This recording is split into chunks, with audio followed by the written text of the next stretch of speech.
কি রে রতন, হা কইরা কি দেখতাছস? লাশটা ধর, ভ্যানে তুলতে হইব। ভাইজান, লোকটার মুখটা দেখছেন? কেমন জানি হাসতাছে। মরা মানুষের মুখে তো এমন হাসি আমি জীবনেও দেখি নাই। চোখ দুইটাও কেমন জানি খোলা, মনে হইতাছে আমাগো দিকেই তাকায় আছে। আরে অ্যাক্সিডেন্টের লাশ, কত কিছুই তো হইতে পারে। হয়তো মরার আগে মাথা খারাপ হয়ে গেছিল। কথা না বাড়াইয়া কামে হাত লাগা। পুলিশ আইসা জায়গাটা দেখা গেছে, এখন আমাগো কাম। কিন্তু ভাইজান, এইখানে তো কোনো গাড়ি ঘোড়া কিচ্ছু নাই। অ্যাক্সিডেন্ট কেমনে হইল? আর লাশের গায়ে তো কোনো রক্তের দাগও নাই, শুধু গাড়িটা কেমন জানি বাঁকানো। তুই কি পুলিশের চাইতে বেশি বুঝস? যা কইতাছি তাই কর, তাড়াতাড়ি কাম সাইরা বাড়ি ফিরতে হইব। এই জায়গাটা ভালো না, দেখোস না শিয়াল ওয়েস্কা ডাকতাছে না? ইনি হচ্ছেন করিম শেখ। লাশ টানাটানির কাজ করতে করতে যার মন থেকে ভয় ডর প্রায় উঠেই গেছে। সাথে তার তরুণ সহযোগী রতন, যার রক্ত এখনো যে কোনো অস্বাভাবিকতায় হিম হয়ে আসে।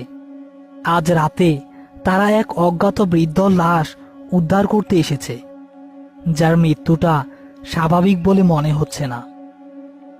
করিম আর রতন লাশটা তোলার জন্য এগিয়ে গেল। রতন লাশের পায়ের দিকটা ধরতেই একটা হিমশীতল স্রোত তার শরীর বেয়ে নেমে গেল। ওহ ভাইজান, লাশটা তো বরফের মতো ঠান্ডা। মনে হইতাছে বেশ অনেক দিন ধরেই লাশটা ইহানে পইরা আছে।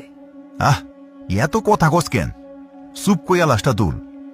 যেই মুহূর্তে তারা লাশটা মাটি থেকে তুলতে যাবে, ঠিক তখনই বৃদ্ধর শক্ত হয়ে থাকা হাতটা হঠাৎ করে রতনের পা চেপে ধরল। চাপটা এতই শক্তিশালী ছিল যে রতন চিৎকার করে মাটিতে পড়ে গেল। ওরে বাবা, ভাইজান, ভাইজান বাঁচান আমারে, আমার পা ধরছে লাশটা। কি সব পাগলের মতো কথা কইতাছস? স্যার কইতাছি।